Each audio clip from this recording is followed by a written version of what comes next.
आज़ादी के बाद से ही देश में बाहर से आने वाले लोगों की संख्या में पिछले कुछ सालों में काफी इजाफा हुआ है। इनमें पाकिस्तान से आए हिंदू शरणार्थी, तिब्बत से मुस्लिम, म्यांमार से आए रोहिंग्या, मुस्लिम और बांग्लादेशी है। देश में बाहरी लोगों के आने का मतलब केवल देश की जनसंख्या में इजाफा होना नहीं है, बल्कि कई बार बाहरी लोगों का देश में प्रवेश आतंकवाद और हिंसा को भी बढ़ावा देता है, क्योंकि शरणार्थियों के बीच अक्सर देश में विरोध और आक्रोश फैलाने वाले आतंकवादी भी आराम से घुस आते हैं। देश में एक व्यवस्था बनाने के लिए, ताकि देश के लोगों और दूसरे देशों से आए शरणार्थियों को उनका हक मिल सके।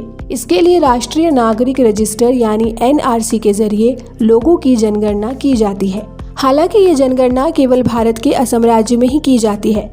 चलिए आपको NRC के बारे में बताते हैं और ये भी बताते हैं कि असम में इसकी शुरुआत कब और कैसे हुई।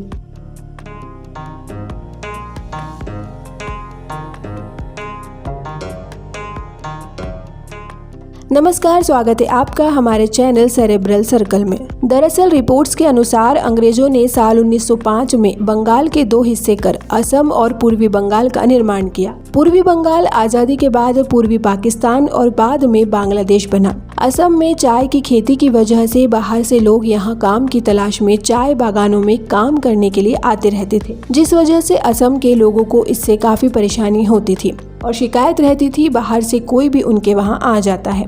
आज़ादी के बाद पाकिस्तान के भारत से अलग होने के बाद पूर्व में ये खतरा बना रहा कि कहीं असम भी पूर्वी पाकिस्तान में अलग न मिल जाए। आज़ादी के बाद असम में गोपीनाथ बारडोली की अगुवाई में असम में विद्रोह हुआ। असम अपने आप को बचाने में तो कामयाब हो गया, लेकिन असम में बाहरी लोगों का आना बंद नहीं हुआ, जिसे देखते हुए साल 1951 में पहली बार नेशनल रजिस्टर ऑफ सिटीजन्स बना था। NRC को अगर आसान शब्दों में कहें तो राज्य में गैर कानूनी तौर से रह रहे विदेशी लोगों का पता करना NRC कहलाता है। असम में सबसे ज्यादा बाहरी लोगों का आगमन साल 1971 में हुआ, जब पूर्वी पाकिस्तान से अलग होकर बांग्लादेश बना। रिपोर्ट्स के अनुसार बांग्लादेश के बनने से पहले पूर्वी पाकिस्तान में पाकिस्तान की दमनकारियों नीतियों से परेशान होकर करीब 10 लाख शरणार्थी असम आए।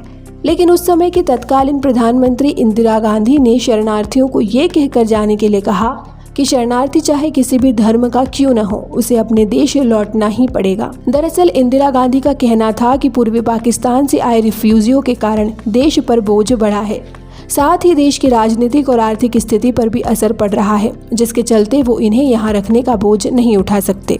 हालांकि भारत ने पूर्वी पाकिस्तान को पाकिस्तान से अलग करने में पूर्वी पाकिस्तान का साथ दिया और पूर्वी पाकिस्तान के बांग्लादेश बन जाने के बाद ज्यादातर शरणार्थी अपने देश वापस चले गए, लेकिन रिफ्यूजियों का पता लगने के लिए NRC को जारी रखा गया। NRC की गणना में ही इस साल असम में 3.29 करोड़ में से केवल 2.89 करोड़ लोगों का ही नाम शामिल था, यानी कि आंकड़ों के अनुसार 40 लाख बाहरी थे, जिस वजह से इस मुद्दे को लेकर काफी विवाद भी उठा था, जिस पर असम सरकार ने सफाई देते हुए कहा कि जिन लोगों का नाम लिस्ट में शामिल नहीं है उन्हें अपनी बात रखने के लिए 1 महीने का समय दिया जाएगा। भारत में शरणार्थियों की गणना का मतलब ये नहीं है कि भारत सभी को अपने लिए खतरा मानता है, बल्कि NRC इस प्रक्रिया के जरिए सरकार केवल इस बात का पता लगाने की कोशिश करती है कि कहीं कोई हमारे देश में गैर कानूनी रूप से रह तो नहीं रहा है, क्योंकि गैर कानूनी रूप से आने वाले लोग देश की सुरक्षा में बाधा बन सकते हैं। तो ये था हमारा आज का वीडियो। आपको यह वीडियो कैसा लगा हमें कमेंट में ज़रूर बताएं।